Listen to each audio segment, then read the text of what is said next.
Hi guys, welcome to my channel. I am a single mom in the Midwest. In today's video, we are going to be stuffing my sinking fund envelopes. And it's going to total the amount of $10,196. And you might be asking, how in the world did I get to that amount? Well, actually, I just bought a house. And all of the money that I have saved for years and years and years, I ended up not needing all of it to put down as a down payment.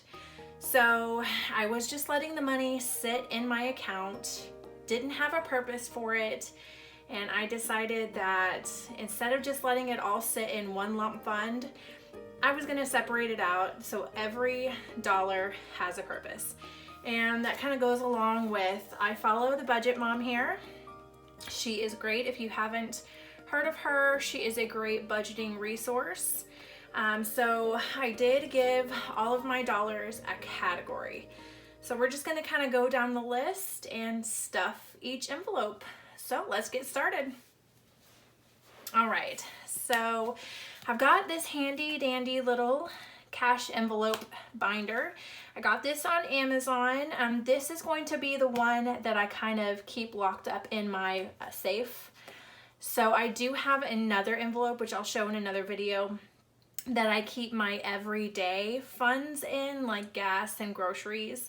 But this is just going to be the envelope that I use for at the house, and I will pull out the envelopes as I need them. So it's nothing fancy in here right now. We're really just working with the basics, but that is what works for me. So I'm going to scoot this over to the side, and we're going to kind of go through our categories here and stuff them as we go along. All right, so we're going to start with emergency fund. I do have $3,000 right now in my emergency fund. And for some of these categories, I am going to be using these $1,000 bill placeholders. I'm doing it for a couple reasons. For one, I don't want to have really bulky envelopes with a lot of money in them. Two, I don't necessarily want to just have thousands of dollars in cash lying around. So this is still in the bank and I will access it as I need. For some of these categories, I feel like having it in the bank is probably better. If an emergency comes up or a home repair emergency comes up, I'm most likely going to use my debit card to swipe and pay for that. So I am going to keep the majority of the bigger funds in my bank account. So I am going to be using these placeholders. So for emergency fund, we've got $3,000.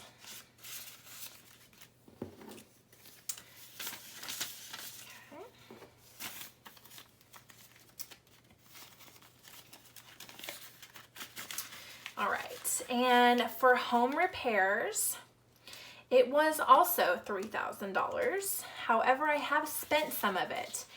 There is in my office, when we bought the house, I did not realize that the office window has a giant crack in it. Like the window hasn't totally broken, but there was a crack that was not noticed in any of our home inspections.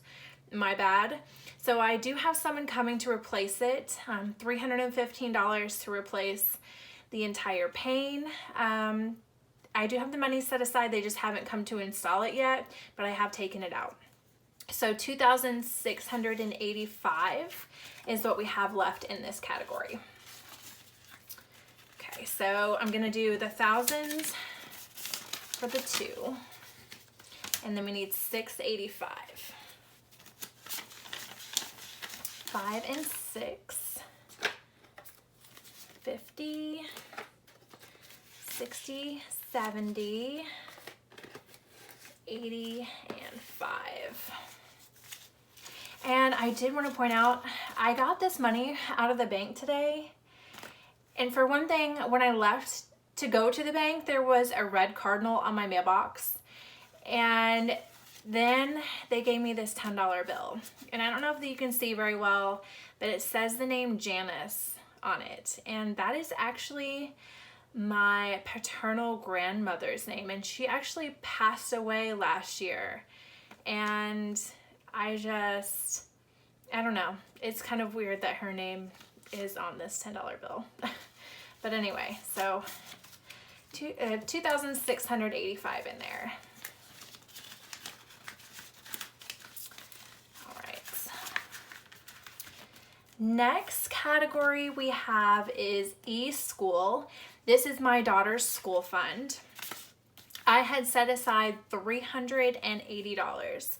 And I know that that sounds like a lot, but it is including everything. It is her school supplies. It is, her school does have registration fees. So we have that in there, a back to school haircut, and this is all her back to school clothes, shoes, socks, you know, you name it, everything you need for a back to school backpack, all that. So $380. And I did want to get ahead. Her school actually starts in 12 days. So I did go ahead and get a jump on this. So we have spent $378 out of that budget. So this category is only going to have $2 remaining in it. So I probably will have to put more in here for yearbook and all that kind of stuff, but we'll stuff that as we go. So we've got $2 in there. All right, and then next category is LSU. I do go to LSU online. I am in the process of getting my bachelor's degree through them. I anticipated graduation is spring of 2023. I am unfortunately doing a lot of it through student loans, but my student loans don't cover the entire thing. So there is out of pocket that I have to spend every single semester. So right now I have $1,000 that I'm going to use for my tuition. We're gonna start with that, and it needs to cover books too. So we're gonna see how far I can get with this $1,000. So for right now, LSU has $1,000. Next category is e-birthday, which it is almost my daughter's 10th birthday. So I have $500 set aside for that right now. We have spent $107 of that. This year we have decided to do a party at home. So we're doing a bounce house, and we're gonna have pizza and cake, things like that. So this budget is including the table and chair rentals, the pizza, the cake, any plates, cups, and gifts, anything in there. So I have spent $107, so we have $392 left that I'm gonna stuff in here. Okay, 350, 60, 70, 80, 90, and 2. All right.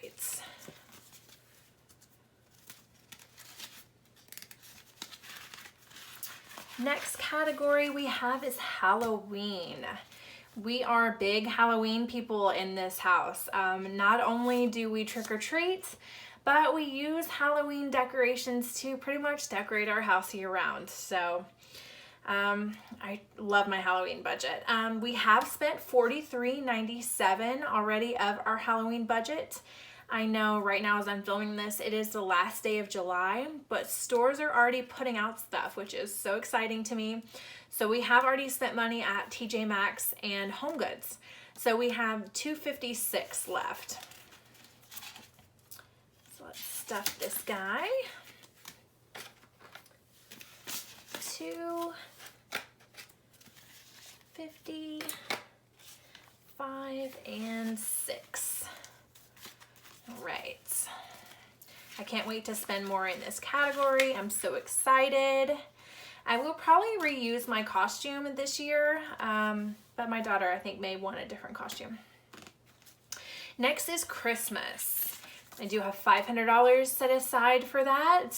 Christmas is just one of those times that I just tend to go overboard every year. I'm gonna try to scale it down, and this $500 is going to hopefully include my daughter's presents, any extended family, home decor, stuff that need, since we have a new house this year, I would like to get, you know, lights for outside. So $500 is what we're budgeting in here. And 5. Oop. Okay. Next category is car. This is kind of, I have car maintenance at the top, so this kind of is going to include everything. New tires, oil change, any kind of maintenance. It is also going to eventually include my tags. The state that I live in, it is really expensive for car tags. It is like $151 every year for car tags, which I have already paid because mine are due in July. So I've already paid them, and there's still $500 in here. So we're gonna put 500 in this one. 2, 3, 4, and 5.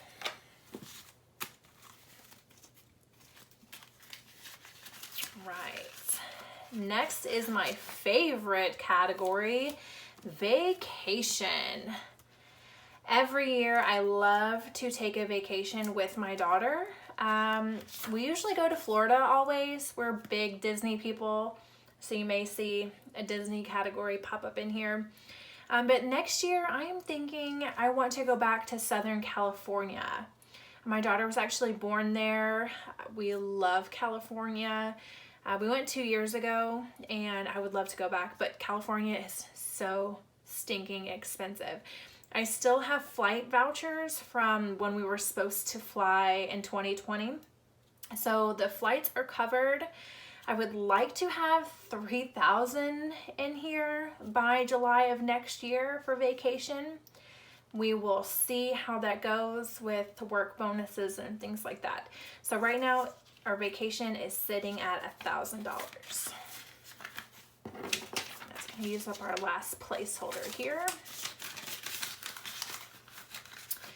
All right, that brings us to medical. I have $500 set aside for this, and I do have an HSA through work. So that HSA, our company automatically gives us $500 credit in that HSA account. So I do have that. And then I have an additional $500 going in there just in case, you know, dental visits, doctor, anything that comes up, that'll come out of this category. All right, so 500, 1, 2, 3, 4, and 5. Okay.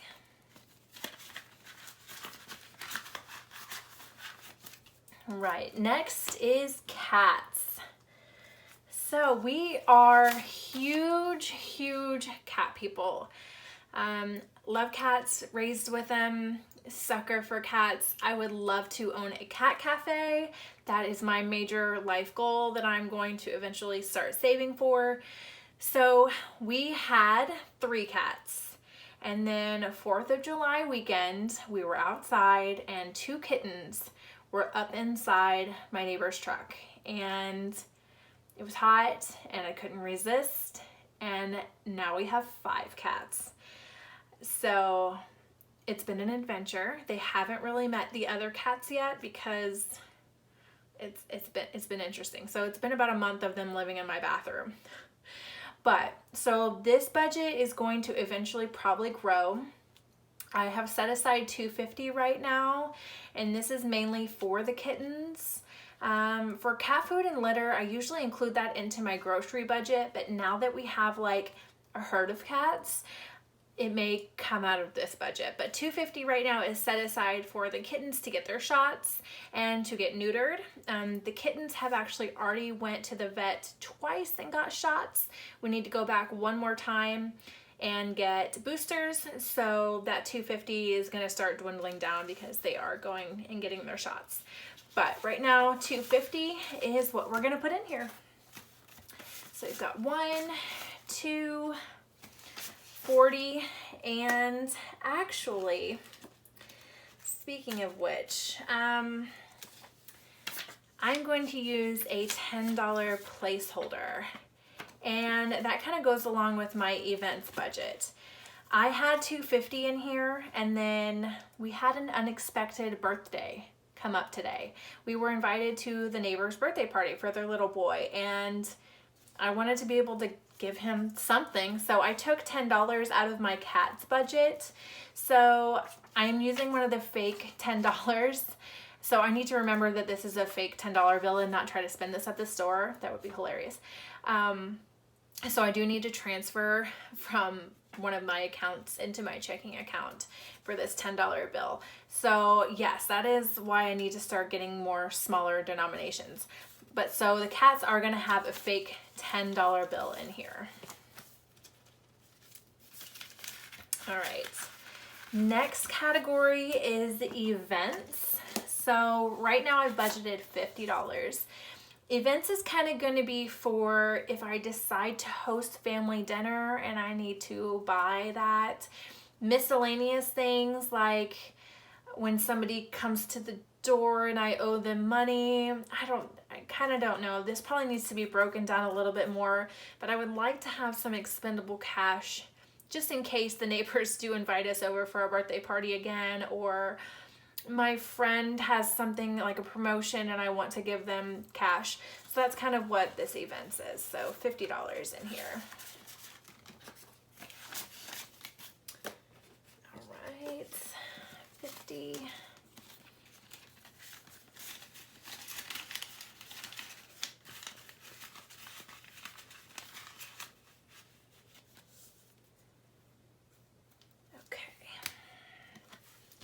Then we have phone. I love iPhones. Love them to death. However, I cannot keep up with the trends. I don't want to, for one thing, and two, I like to keep my phone just as long as I can. Right now I'm rocking the iPhone 8 Plus, so I'm really behind in the phone category. I have always in the past been one of those people that just, you know, charged it on that AT&T Next plan and just made monthly installments, and I would like to get away from that. I would like to just be able to pay out cash for like a Black Friday sale for a phone. So that's where we are. So the remaining $61 is going to go and start this iPhone fund, and we'll see how long my current phone will last. Hopefully a lot longer. I have had it since 2019, so it's going strong, but you know, you never know with iPhones. They might crap on you whenever you least expect it. So that is all of my categories. I will do another video where I do my grocery budget and all of those things and stuff those envelopes. But this video, I kind of just wanted to get these sinking funds out of the way. And I'm going to work on getting some fancier envelopes. But right now, we're just doing the basic and we're just getting this budget rolling. But thank you so much for joining me today on stuffing these envelopes here. I hope that you will stick around. I hope you will subscribe. And I will see you guys in the next video. Bye!